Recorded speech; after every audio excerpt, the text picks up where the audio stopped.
Hello guys, welcome to a short Minecraft server update. I've been really busy putting pretty much all my time and energy into this project, and I want to probably spend another week before opening the server like publicly once more.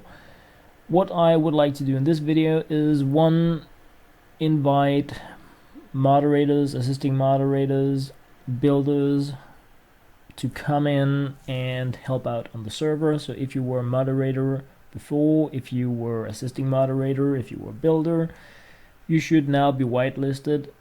You're not gonna be able to do anything right away because I need to set up some command blocks to give you like OP permissions in there. But what I wanted to do in this video here besides that was to let you guys know a bit of what I have done, what my thoughts are about the project, so that you know like what my idea is about stuff that's gonna be going on.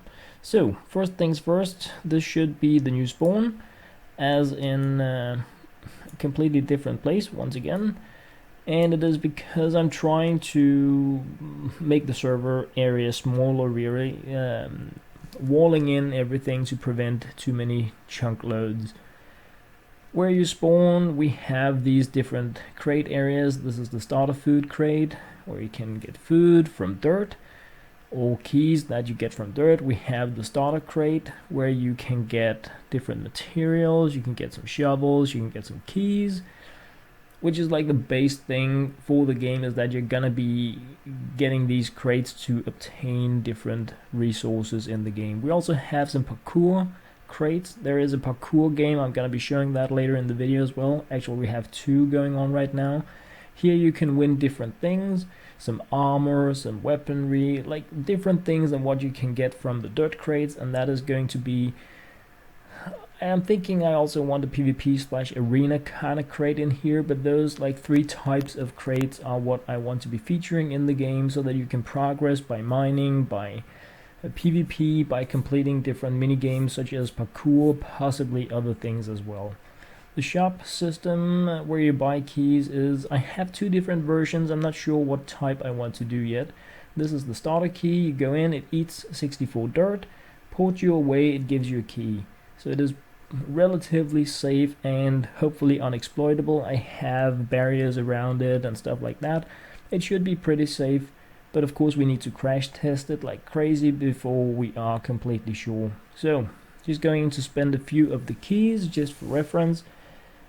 The way these crates are set up is that every prize in the crate has the same probability of being won. So if there are like 64 things in there, everything has 1 in 64 chance of being won. So what you see when you click on the crate without a key, where you can see the prizes, every prize has the same chance of being won. There are no custom percentages or like sneaky things like, oh, this good thing has much smaller chance to be won than the rest. Nope, and that is why some of the things are added in there more times, such as dirt, because I want to level out the difficulty or the chance to obtain the really interesting things. So that is how the crate system works right now anyway. So the other way you can obtain keys, or it's the same mechanic this year as the stone tier key. So once you start obtaining stone, you can exchange those for a key, will give you better crates. And that is like the scaling system that I want to have in the game, that you have access to different crates. Stone crates will give you a chance for better stuff, but still dirt, and you know the drill. This one eats all your stuff, like at least 5 batches of stone, meaning that you cannot save up things when you use it, but on the other hand you don't need to go ping pong all the time, so that's another option. A small jail here for, I really want to be using jails more this time around if people go bad mouthing, griefing, stuff like that. I want to add in different types of jails, and before I show you guys too much about this stuff here, I want to talk about the jails. So I'm thinking different types of jails. One that is like public, like that one there. You come in here, you cannot come out until you are unjailed. You get muted, if you log out, you're gonna be logging back in there until a moderator dejails you again. The other type I want is like, it could be a cobweb maze, it could be a room with command block spawning gravel that you need to dig yourself out of. You need to work fast enough to get out of there. That could be an option as well. So where you can actively earn your way back into the game by doing some kind of like really annoying tasks. So those are the two types of jails I would like to have, at least to start out with. What we're in here is the upgrade area, and it works in the same way as the key shop. You go here, it ports you, it upgrades you, it moves you away. The way it is designed is that every single upgrade area is restricted to the respective tier. So starter members can upgrade the stone tier. Stone tiers can upgrade to the coal tier. And the way it works is that it takes a tool and some money. So this one here takes a stone pickaxe and 250 bucks. The prices are not balanced out yet. I just wanted to have the setup done. The main thing is that these upgrade functionalities, besides taking your money, are going to require an item. Like the diamond pickaxe is going to be really, really rare. I could add one that right now they're just like plain all the same. Some of the later ones are going to require like enchanted diamond pickaxes, so that it's not enough for you to have money.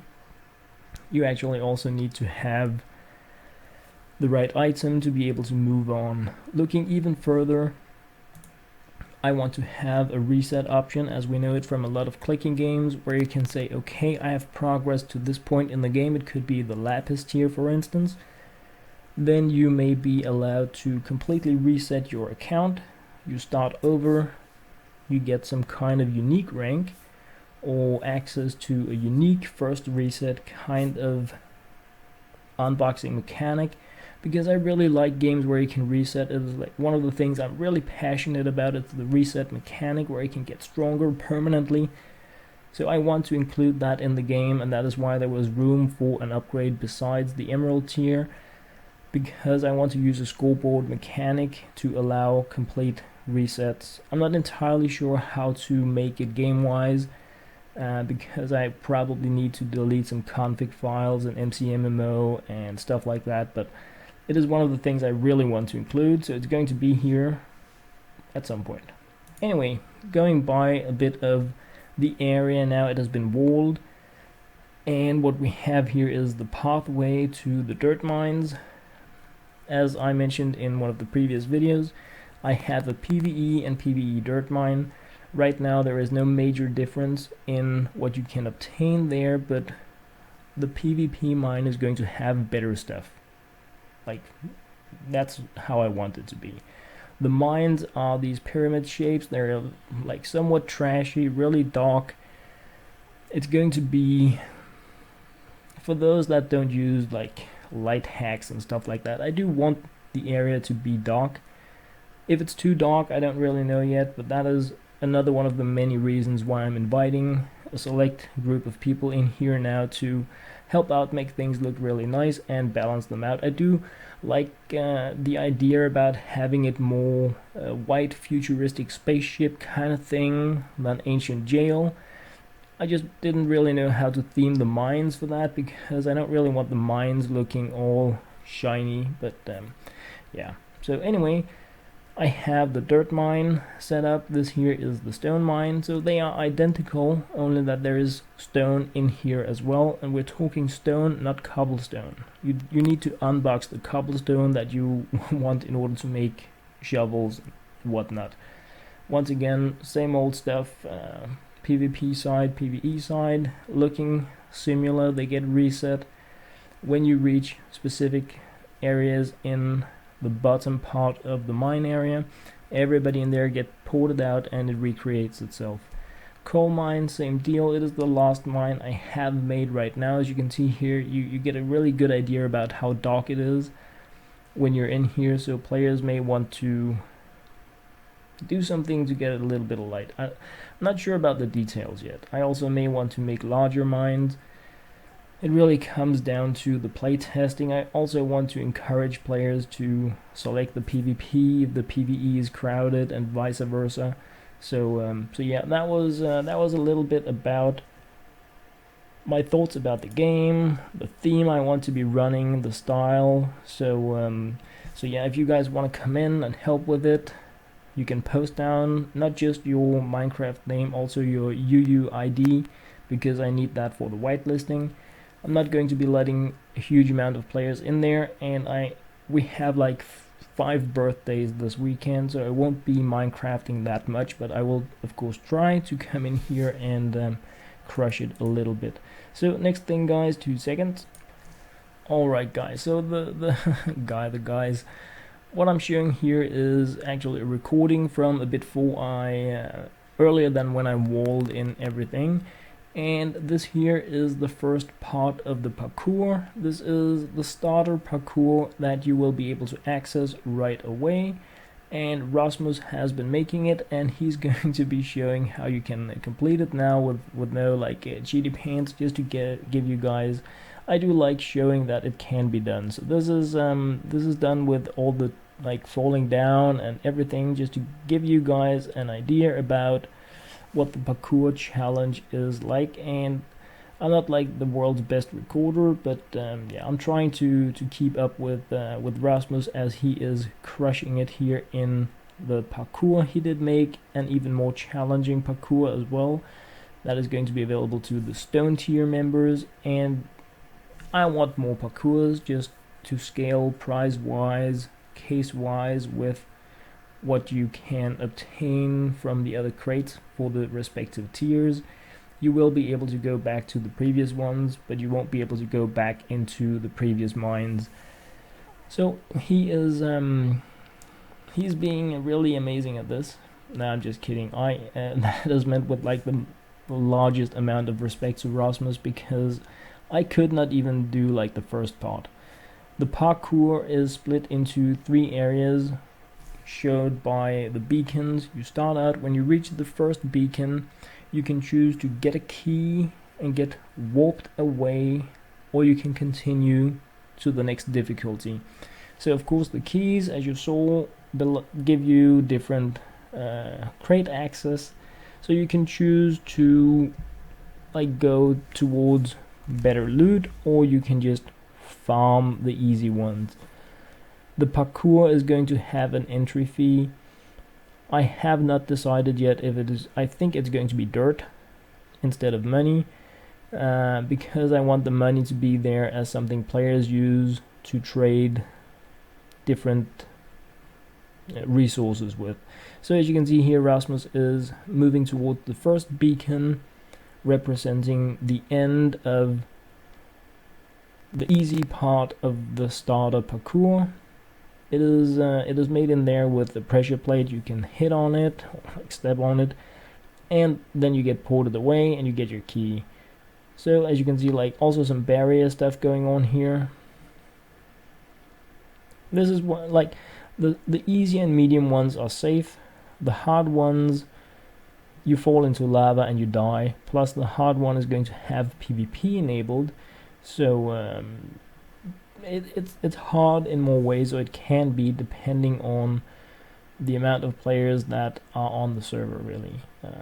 And that is something I specifically requested, that the hard parkour needs to be both PvP and with a real death penalty, because as players level up and get better equipment, it would be too easy to complete a lot of this if you have like crazy enchantments that just allow you to fly by.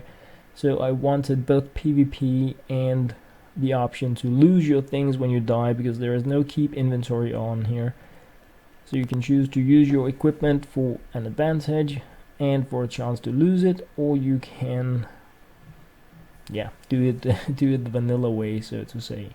But anyway, this here is Rasmus. He's trying this a few times, and you guys need to remember he has made this. I think that is a pretty like decent example of how hard this actually is. It may look really simple. Perhaps some of you guys are like crazy good at this stuff here. I'm not, but I tried this like 50 times without completing the first one, so I'm really impressed with with the stuff Rasmus has been making here.